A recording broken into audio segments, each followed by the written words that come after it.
abuser de votre temps. Je réponds directement à la question de la sœur. Ce qu'on peut dire aujourd'hui, c'est quoi?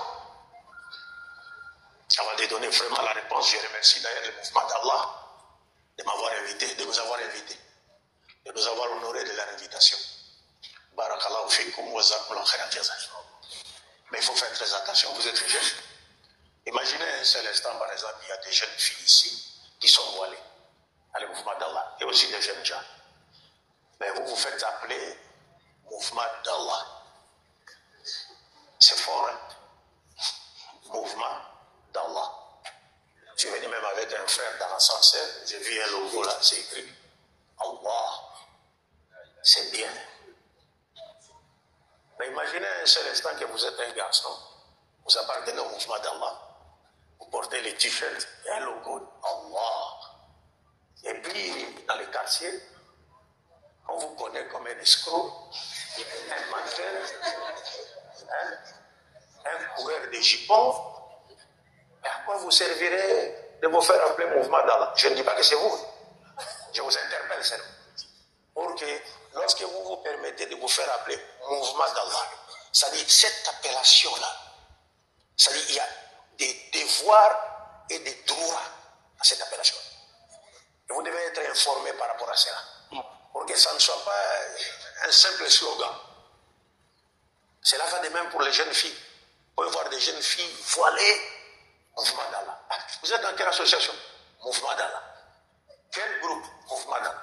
Mais vous voyez la sœur là, qui n'est pas encore mariée, mais qui se livre en dessert et en amuse-gueule à des hommes non mariés, ou à des hommes qui n'ont même pas l'intention de la marier.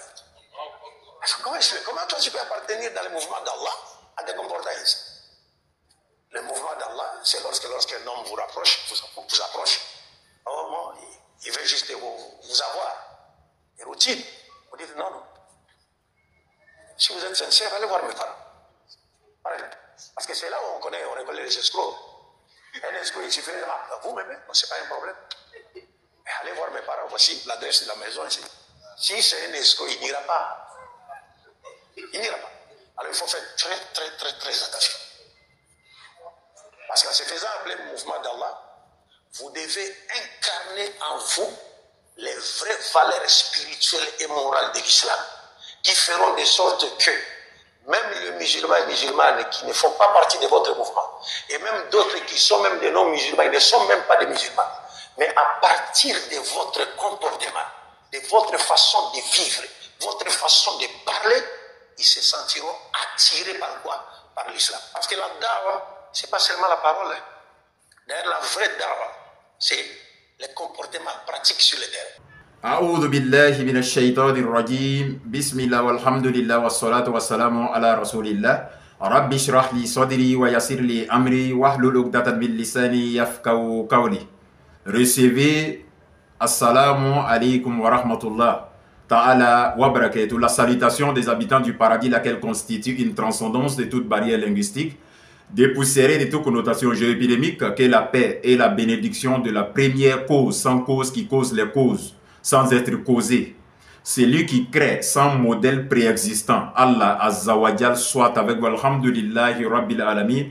Comme vous l'avez constaté, il y a une préoccupation qui a été soumise au docteur Abdul Majid au cours de cette conférence organisée par le mouvement d'Allah, celle de savoir son message à la jeunesse. Et le docteur Abdul Majid a appelé la jeunesse en général et le mouvement d'Allah en particulier à incarner en eux les vraies valeurs spirituelles et morales de l'islam, de s'éloigner de la dépravation, de ne pas se laisser transporter par l'inculture, par la distraction. Encore faudra-t-il rappeler que l'islam et la jeunesse sont dans une relation d'interdépendance. Mais la jeunesse a encore plus besoin de l'islam pour la simple raison que l'islam protège la jeunesse de la dépravation des mœurs. L'islam protège la jeunesse de l'égarement et l'islam inculque à la jeunesse les vraies valeurs spirituelles et morales de l'humanité que Dieu attend de nous sur le plan vertical, c'est-à-dire vis-à-vis de Dieu lui-même, et sur le plan horizontal, c'est-à-dire les relations interhumaine. Alhamdulillahi Rabbil Alamin.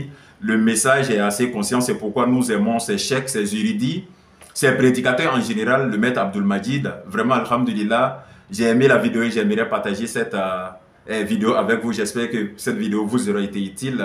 Likez, abonnez-vous, partagez, alhamdulillah. À la prochaine et à très bientôt. Merci.